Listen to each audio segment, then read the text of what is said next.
بسم الله الرحمن الرحيم. السلام عليكم ورحمة الله وبركاته. برحب بيكم في قناتي، قناة وصفة في المطبخ. يلا بينا يا جماعة كده، النهاردة هنسمي بالله ونصلي على الرسول صلى الله عليه وسلم، ونملأ البيت بالخير زي زمان وزي أمهاتنا كده، بالمخبوزات الحلوة والحاجات الحلوة. عمرك ما لو اشتريتي من الفرن أي نوع من أنواع المخبوزات ما هيوصل بيكي لدرجة النظافة دي ودرجة الحلاوة دي. فيلا بينا نشوف الحلاوة دي والخير ده والريحة الجميلة دي والطعم الجميل ده معانا. يلا بسم الله. أول حاجة أنا معايا كيلو دقيق بنخله، طبعا لازم بنخله مرة واتنين. معايا بولة كده هحط فيها حوالي 5 معالق من لبن البودر أو لبن البودرة.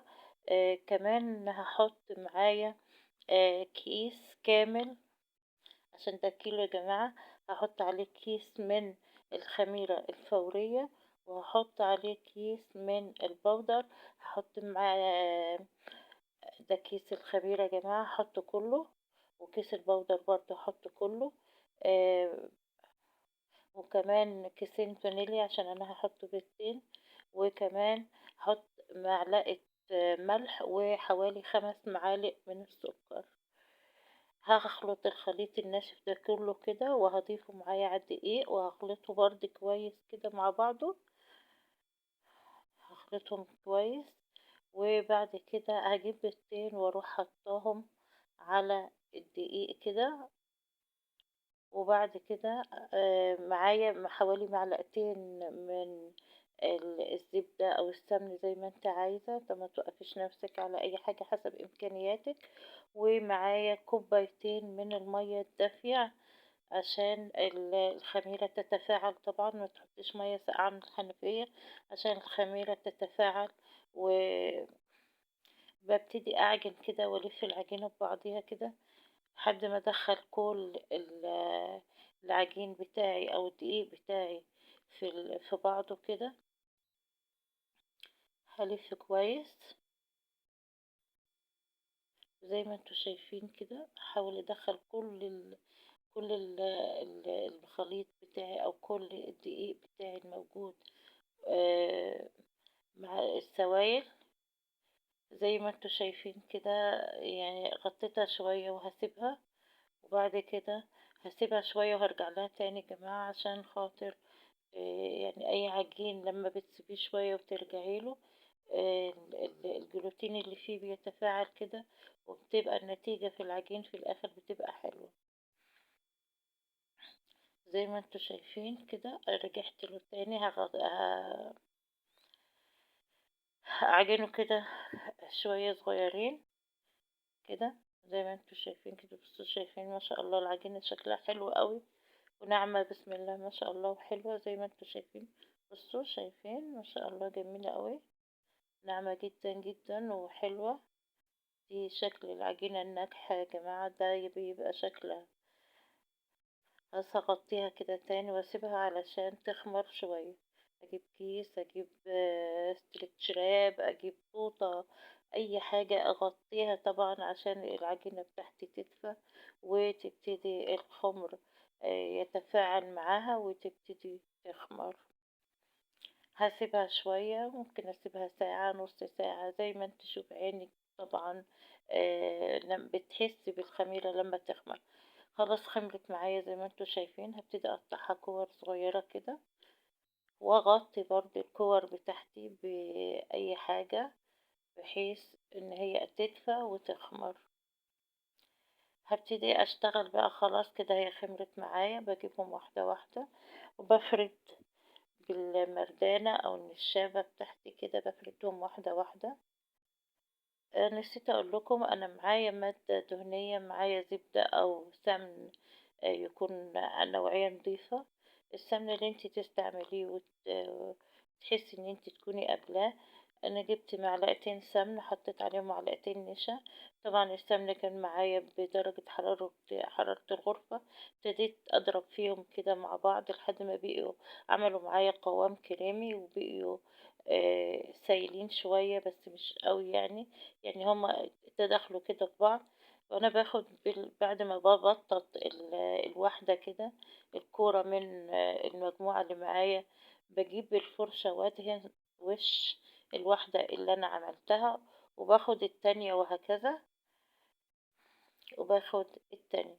وصلتِ معايا لحد هنا ست الكل، ما تنسينيش اعملي لي لايك، وما كنتِ لو أنتِ بتشوفيني لأول مرة وما اشتركتيش معايا اشتركي معايا، وفعلي زر الجرس عشان يوصلك مني أي فيديو جديد أنزله. آمم لو أمكن يبقى في شير عشان الفيديو يوصل لأكبر عدد من الناس، شيريه لأصحابك وحبايبك، لو الفيديو عجبك شيريه. وكمان انزلي تحت واعملي لي تعليق مشجع كده عشان أتشجع، و تفرحيني طبعا، هفرح جدا باللايك وبالاشتراك، وهيفرحني جدا اللايك بتاعي.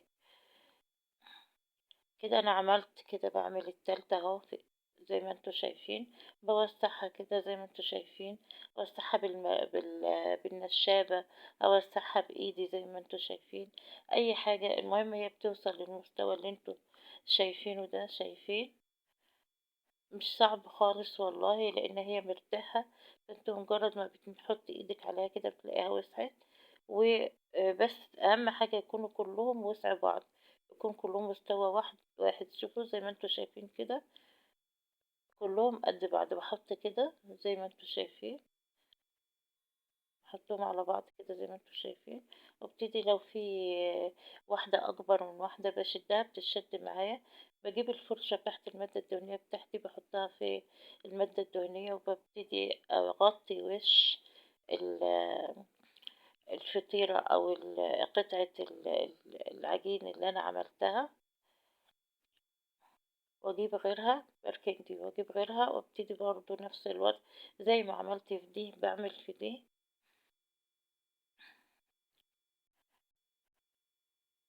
لحد ما توصل معايا وتبقى وسع اللي قبليها زي ما انتوا شايفين كده،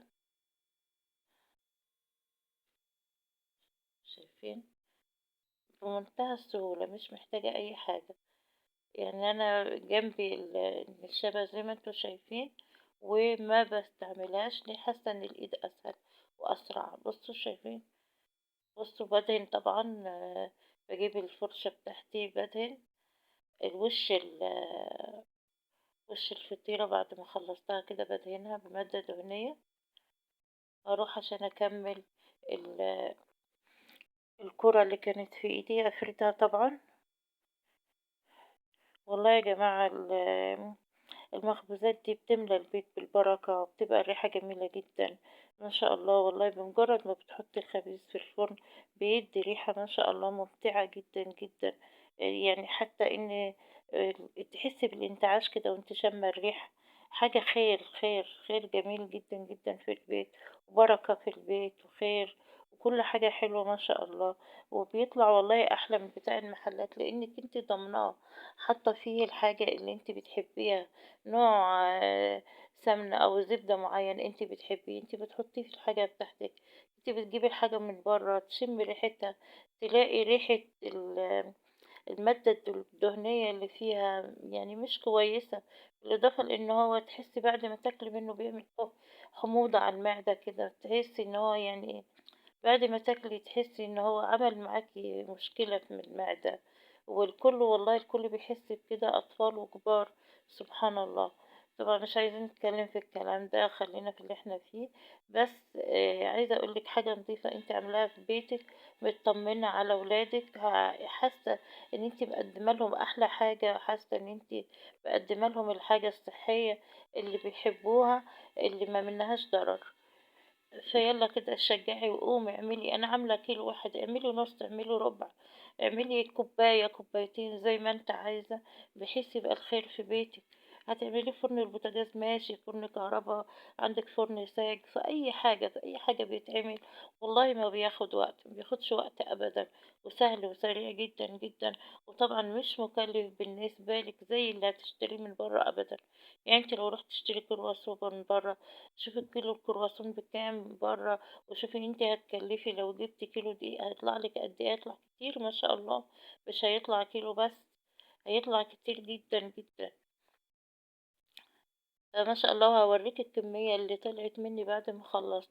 جبت التاني يا جماعة، انا بحط كل 9 بحطهم على بعض كده زي ما انتوا شايفين. ده يومك يا حبيبتي. كل 9 بحطهم على بعض، بجيب الواحدة وافردها، وبعد ما بفردها بدهنها من فوق واجيب اختها عليها، وهكذا لحد ما بتخلص الكمية معايا. وهتشوفوا معايا دلوقتي كل حاجة. وزي ما انتوا شايفين حبايبي، مستمرين طبعا زي ما انتوا شايفين كده. آه وقبل ما اقولك اي حاجة، يلا ما اشتركتيش، اجري بسرعة على زر الاشتراك الاسود اللي انت شايفاه ده وتضغطي عليه، و هيظهر لك كده حاجات، دوسي على كلمة الكل. ودي فايدتها ان اي حاجة بعملها بيجيلك بيها اشعار عشان تشوفيها معايا. بعد كده روحي الكل على الزرار بتاع اللايك، واضغطي لي لايك حلو كده. وده فايدته برضو ان بيعلي المشاهدات معايا، وبيخلي بيقترح الفيديو ان الفيديو يوصل لاكبر عدد ممكن من المشاهدين. كمان اعملي لي تعليق مشجع اشجع بيكي، واعرف انت ايه قد ايه متفاعلة معايا. وقولي لي رأيك في الحاجات اللي انا بعملها، وقولي لي يعني الفيديو كويس ولا مش كويس. آه يعني أحس إن في تفاعل، وطبعًا كل ده بيشجعني. إشعار بلايك جديد بيفرحني جدًا، ولمّا بابُص على اللايكات واشوفهم إن هُم زادوا لايك برضه باكون سعيدة جدًا، جدًا. يالّا فرحيني واعملي الحاجات دي ست الكل، وما تبخليش عليَّ. زي ما أنتم شايفين لسه باكمّل المجموعة بتاعتي، زي ما قُلت لكم أنا باعمل كل 9 مع بعض. شايفين دي الخلطة قرّبت تخلص خلاص أهي، عشان إحنا قرّبنا نخلّص. هاحط بقى كده إيه الواحدة دي عليهم زي ما انتوا شايفين اهو. بصوا على بعض كده ما شاء الله. باحاول ان انا يعني ايه اوصلهم لبعض، لو في واحدة قصيرة شوية بطولها بحيث يبقوا كلهم قد بعض، مفيش واحدة اوسع من التانية، كلهم كده يبقوا زي بعض وفي مستوى واحد. وبحاول ادوس عليهم كده عشان يوسعوا معايا شوية.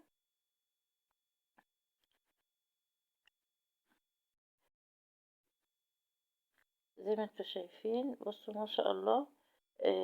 لما كمان بتريح على ما بال ما بتعملي واحدة بتكونوا الباقيين ريحوا شوية. لما بتحطي عليها ايدك كده بتحسيها ان هي بتوسع معاكي بمنتهى السهولة، تبقى سهلة جدا جدا. عايزة أوسّعها بقى كده أوسّعها، وسّعيها بالمردانة، وسّعيها بإيدِك، وسّعيها كده أهو، بحيث تبقى يعني إيه واخدة مثلًا سمك 2 مِللي كده أهوّة. وتبتدي ليها طرق كتيرة في التقطيع، يعني أنا أقطّعها زي ما أنتِ شايفة كده على 4 كده، وأروح واخداها تقطيعة كده من النُص. وبعد كده هاجي من زاوية كل واحدة كده وأقطعها 2 بحيث تبقى مثلثات كده زي ما انتِ شايفة، مثلث كده. طب ليه أنا باعمل كده؟ طبعًا عشان هاحشيها. انتِ عايزة تحشي بأي حاجة احشي. أنا النهاردة هاحشيها بالشوكولاتة الخام. وأنتِ عايزة تحطّي جبنة حطّي، عايزة تحطّي مربى، عايزة تحطّي نوتيلا، عايزة تحطّي أي حشوة تكوني عايزة تحطّيها حطّيها، ما فيش أي موانع. وبتقبل أي حاجة، وحاجة حلوة جدًا عندِك في البيت وسريعة جدًا تحطّيها. حتى لو عايزة تخزّنيها في الفريزر وتعملي كميات، اعملي كميات وحطّيها في الفريزر وطلّعي منها على قد استخدامِك. في الوقت المناسب هتلاقيها بتنفعك. زي ما انت شايفة كده انا هبتدي بعد كده ان انا الف زي ما انت شايفة. باخد كل مثلث كده واحط واديله يعني ايه شرطة صغيرة كده، اقطعه من تحت شرطة صغيرة. ده معلش بلال يا جماعة بيحاول عايز يعمل معايا، وفعلا هو عمل معايا. دي ايده. ف باحط الشوكولاتة كده زي ما انتم شايفين اقطعها بالسكينة حتة من تحت كده، وباحط الشوكولاتة وبابتدي اتني الطرفين دول عشان يقفلوا عليها، وبابتدي الف زي ما انتم شايفين كده واشد.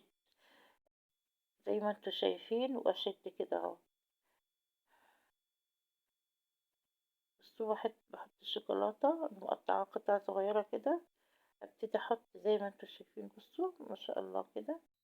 ايوه كده، والف كده واشد المثلث من فوق لحد ما اخلص الكمية كلها كده بتاعتي، وابتدي احطها في الصينية. ولو عايزة تدهنيها بيض دهنيها لبن، بيض بلبن. لو عايزة تدهني الوش أي حاجة. أنا زي ما انت شايفة قطعتها وحطيتهم في الصينية زي ما انتوا شايفين. سخنت الفرن يا جماعة كده حوالي 10 دقايق، عشان الفرن طبعا لما تسخن تبقى أحسن بالنسبة لأي مخبوزات. بعد ما سخنت الفرن ابتديت أحط الصواني بتاعتي. حطيت طبعا أول صينية مخدتش معايا ربع ساعة، وابتديت أباشر فيها. طبعا مش هقولك ربع ساعة تسيبيها كده، لأ، لحد ما أول ما تحسي إن ريحتها بانت ابتدي افتحي وبصي شوفي هي محتاجة قد ايه. غيري الاتجاه، في حتة بيضة في مكان وحتة حمرا في مكان، يعني دايري الصينية بتاعتك زي ما بيقولوا كده. خرجت الصينية الأولانية، ابتديت أحط الصينية التانية. طبعا الفرن كانت سخنت، فما خدتش معايا نفس الوقت. فمحدش يقولك خليها نص ساعة ولا ربع ساعة ولا أي توقيت معين. توقيتك انت اللي بتحدديه، وعينك شايفة الحاجة، وانتي اللي بتحددي الحاجة هتقعد معاكي قد ايه. ربما تسيبيها الوقت اللي بيقولوا عليه تتحرق. وصلت معايا لحد هنا، سبت الكل والسلام لايك عليكم. واشتراك وتفعيل زر الجرس. واشوفك المرة الجاية، الفيديو اللي جاي ان شاء الله على خير. والسلام عليكم ورحمة الله وبركاته. دمتم في خير وصحة وعافية، والى اللقاء. الفيديو اللي جاي ان شاء الله استنوني. السلام عليكم ورحمة الله وبركاته. في رعاية الله.